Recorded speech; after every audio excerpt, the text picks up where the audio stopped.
Hai friend, kembali lagi di channel Waktu Review. Dan ini adalah review untuk G-Shock GWB 5600. G-Shock ini adalah salah satu seri jam G-Shock dengan casing kotak yang terinspirasi dari G-Shock model pertama, yaitu DW5000C. Tentunya dengan berbagai update dan juga modernisasi, namun tetap mempertahankan estetika dari desain aslinya. Nah, saat ini, seri GWB 5600 itu sudah tersedia dalam banyak varian.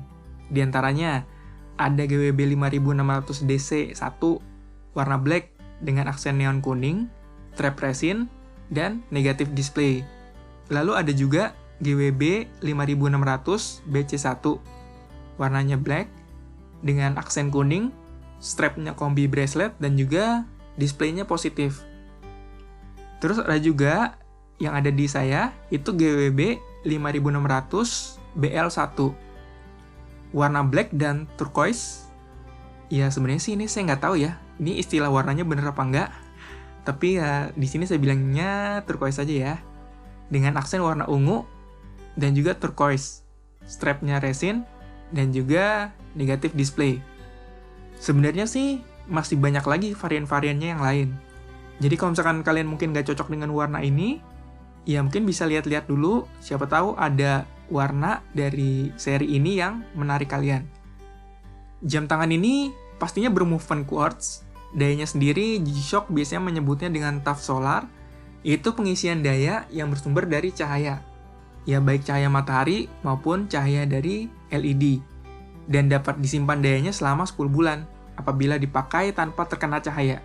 Dan kalau disimpan aja di tempat gelap dengan power save function-nya, itu dayanya bisa di-reserve hingga sampai 22 bulan. Jam ini memiliki dimensi casing 48,9 dikali 42,8 mm dengan ketebalnya itu 13,4 mm dan bobotnya sangat ringan yaitu 53 gram. Jadi ya nyaman banget sih buat dipakai karena enteng banget. Seri G-Shock dengan case kotak seperti ini biasanya jadi pilihan buat yang punya pergelangan tangan kecil. Walaupun cocok juga untuk dipakai untuk yang memiliki pergelangan tangan yang besar. Karena tentunya kalau yang udah biasa ngelihat seri G-Shock, ya udah tahu ya kalau G-Shock itu jam yang tangguh dengan dimensi yang biasanya ya lumayan gede gitu. Nah, kira-kira begini kalau di tangan saya yang diameternya cuma sekitar 16,5 cm. Casing jam tangan ini itu menggunakan resin, bahan yang ya umum banget ya dipakai di G-Shock, karena mungkin beberapa pertimbangan seperti lebih tahan banting dan juga yang harganya relatif murah. Untuk kacanya ini masih menggunakan mineral kristal biasa, belum safir. Tapi untuk yang khawatir ya mungkin bisa dikasih screen protector biar nggak baret-baret. Nah, back case-nya juga masih standar, belum screw down.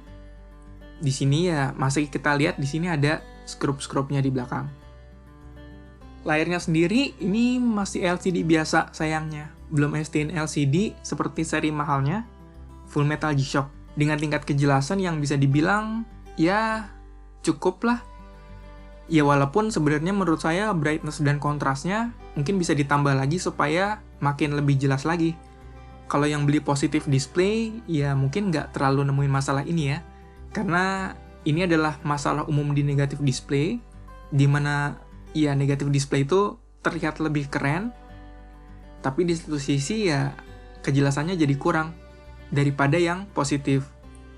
Tapi di sini kalian nggak perlu khawatir juga, karena kalau misalkan memang sulit dalam membacanya, misalkan dalam kondisi yang kurang pencahayaannya, di sini ada super illuminator yang bakal cukup membantu dengan penerangannya yang sudah cukup baik. Penerangan ini bisa di-set 2 detik atau 4 detik. Nah, lalu kalau di sisi depannya, di sini juga ada panel suryanya di sini. Serta ada juga beberapa tulisan terkait beberapa spesifikasi dari jam tangan ini, seperti multi-band 6, TAF solar, Bluetooth, dan beberapa keterangan terkait tombol pada jam tangan. Nah, tapi sebenarnya kalau dilihat di sini sih agak sulit sih kelihatannya, karena memang kurang kontras antara warna turquoise dan juga warna background ungunya. Oke, lanjut ke strap. Strap bawahnya ini itu memakai 2 warna, ada hitam di depan dan bagian belakangnya itu warna turquoise. Ini cukup menarik dan sangat sporty. Dan ketika dipakai juga cukup nyaman. Nah, tapi hal yang saya kurang suka dari G-Shock itu karena sambungannya yang nggak umum. Jadinya kalau misalkan kita perlu ganti strap atau bracelet, entah karena bosan atau rusak ya mungkin agak susah cari penggantinya. Ya walaupun mungkin ada juga tapi nggak umum aja. Ya tapi ya saya sendiri mungkin sadar mungkin G-Shock juga punya pertimbangan sendiri, entah supaya lebih tahan banting atau gimana, makanya buatnya sambungannya seperti ini. Oke, sekarang kita lihat sedikit beberapa fitur dan juga tampilan layarnya.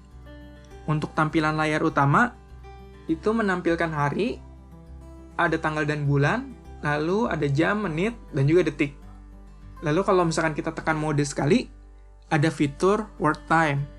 Jadi buat yang suka keluar kota atau keluar negeri, nah ini buat mereka akan sangat berguna. Karena di sini kita bisa melihat dual time di mode ini. Misalkan di waktu tempat tinggal kita dan waktu lokasi kita traveling.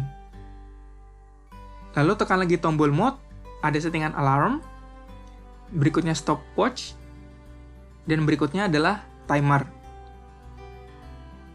Lalu untuk sinkronisasi waktu sendiri itu dilakukan dengan dua fitur, yaitu yang pertama itu multi-band 6, yang kedua Bluetooth.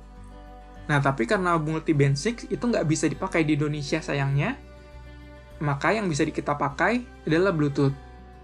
Jadi, kita bisa install aplikasi G-Shock di smartphone kita, dan nantinya ketika sudah terkoneksi, jam tangan ini akan menyesuaikan jam yang ada di handphone kita.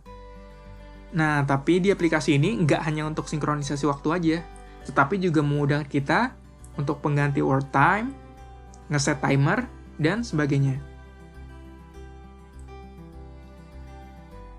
Kesimpulannya, menurut saya ini adalah G-Shock kotak yang paling worth it. Karena walaupun masih recent semua, tapi fitur-fiturnya udah seperti full metal G-Shock yang mahal. Misalnya, sama-sama udah ada multi-band 6, sama-sama udah Bluetooth, sama-sama udah TAF solar, sama-sama ada world time, dan ya fitur-fitur standarnya juga sama.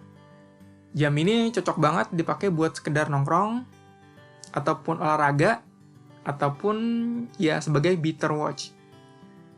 Buat saya sih kekurangannya di negatif display-nya.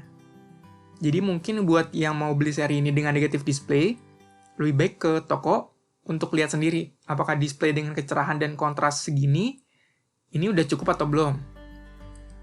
Di sini saya nggak bilang displaynya jelek sih atau gimana juga.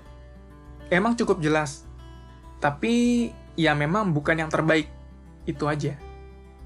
Oke, segitu dulu review dari saya. Sampai ketemu di video berikutnya ya.